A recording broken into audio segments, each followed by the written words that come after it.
Organisation के सर्वे में कांग्रेस के साथ साथ तमाम साथियों को झारखंड में 2 ही सीटें मिलती हुई नजर आ रही। तो एनडीए को झारखंड में 14 में से 12 सीटें मिल रही हैं। ये जो स्क्रीन पर इस वक्त आप टैली देख रहे हैं, वो टैली इस वक्त आपके सामने जो बता रही है कि झारखंड में किस तरीके का प्रदर्शन एनडीए का है और कांग्रेस गठबंधन को सिर्फ 2 सीटें। तो एग्जिट पोल को लेकर सियासत तेज हो चुकी है। बिल्कुल, जहां बीजेपी और उसके सहयोगी दलों ने एग्जिट पोल से ज्यादा सीटें मिलने की उम्मीद जताई है, तो वहीं विपक्ष का भी दावा है कि 4 जून को एग्जिट पोल के आंकड़े फेल हो जाएंगे। देश ने मोदी को स्वीकारा और खटाखट पटापट को खटाखट भेज दिया। जो लोग कहते थे खटाखट फटाफट, सब खटाखट फटाफट, सबकी आवाजें अब बंद हो गई। जो कहते थे मैं लिख रहा हूं मोदी नहीं रहेंगे 4 तारीख को, मोदी से नफरत, देश के विकास को नकारना, देश की विश्वसनीयता को नकारना, ये दिखाता है। और मैं समझता हूं कि अब रिजल्ट 4 तारीख को आने वाली है। सारे सर्वे यही है 400 के पार। हम इस एग्जिट पोल को नहीं मानते हैं। ये एक मनोवैज्ञानिक दबाव के लिए इस तरह का मीडिया एसी के कमरे में बैठ करके ये जो लिया गया है लोगों की राय, हमने वो देखा है जब श्री तेजस्वी यादव जी हजारों लाखों की भीड़ में इस तरह नौकरी की बात कर रहे थे, शिक्षा स्वास्थ्य की बात कर रहे थे, बेरोजगारी, भुखमरी, गरीबी, महंगाई से आजादी दिलाने की बात कर रही थी, तो जनता का जन सैलाब उमड़ रहा था। इसलिए हम अपने सभी समर्थकों से, कार्यकर्ताओं से, सभी आम जनों से कहेंगे कि आप 4 तारीख का इंतजार कीजिए। 4 तारीख को इंडिया गठबंधन की सरकार बनने जा रही है। एग्जिट पोल्स जो है एक डायरेक्शन बताते हैं। अक्सर हमारा एक्सपीरियंस ये रहा है 2014-2019 में, जितना एग्जिट पोल बताता है असली हमारी परफॉर्मेंस उससे अच्छी होती है। पर आज तो एग्जिट पोल बीजेपी की अलग की performance well into the 330 plus बता रहा है। किसी भी एग्जिट पोल पर कोई प्रश्न चिन्ह खड़ा नहीं करना चाहते, न तो उनको निराश करना चाहते हैं। 3-4 दिन की खुशियां हैं, एग्जिट पोल को भी मनाने दीजिए। 4 जून को जब नतीजे आएंगे तो आप सब आश्चर्यचकित हो जाएंगे, क्योंकि इस बार का एग्जिट पोल देश की जनता ने दिया है इंडिया गठबंधन के पक्ष में। इंडिया गठबंधन 295 से ज्यादा सीटें पा रही है, पूर्ण बहुमत की सरकार बनाने जा रही है।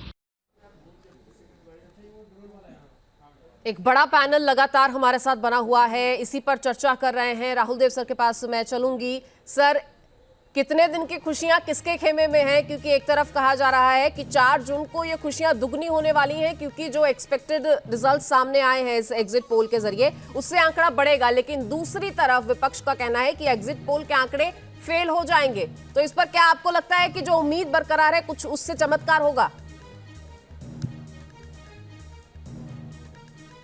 किसके लिए सवाल है? राहुल सर।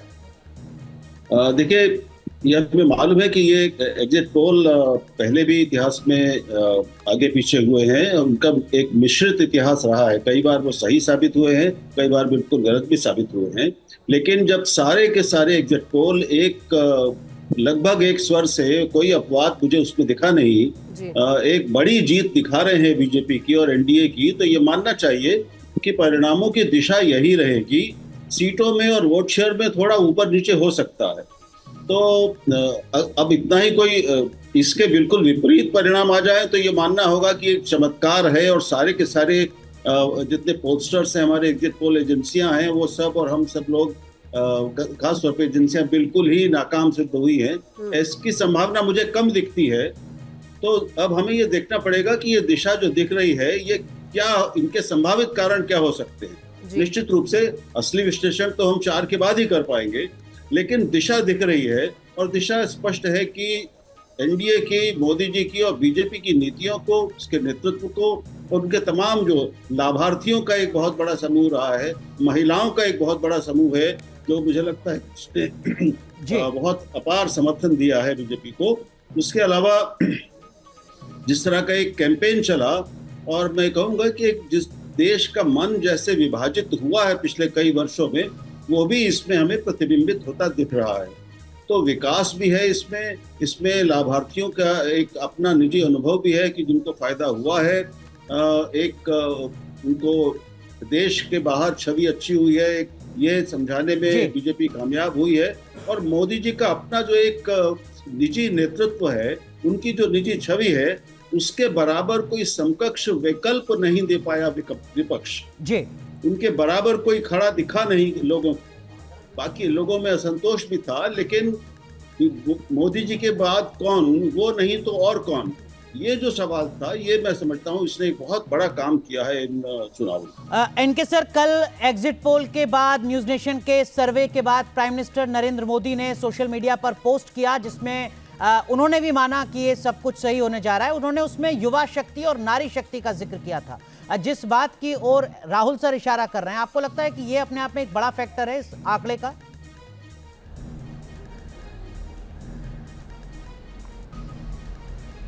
देखिए, ऐसा होता है कि जब प्रधानमंत्री एग्जिट पोल के बुनियाद पर ट्वीट करे तो बिना डेफिनेट इंफॉर्मेशन के वो नहीं करेंगे, कोई भी प्रधानमंत्री नहीं करेगा।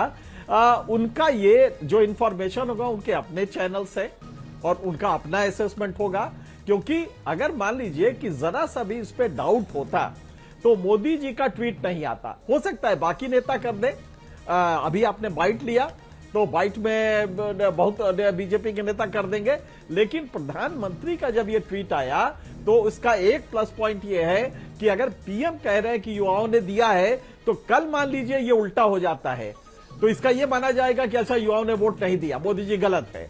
तो कोई भी प्राइम मिनिस्टर ये ट्वीट एग्जिट पोल पे ना करता जब तक उसके पास डेफिनेट इंफॉर्मेशन नहीं होती।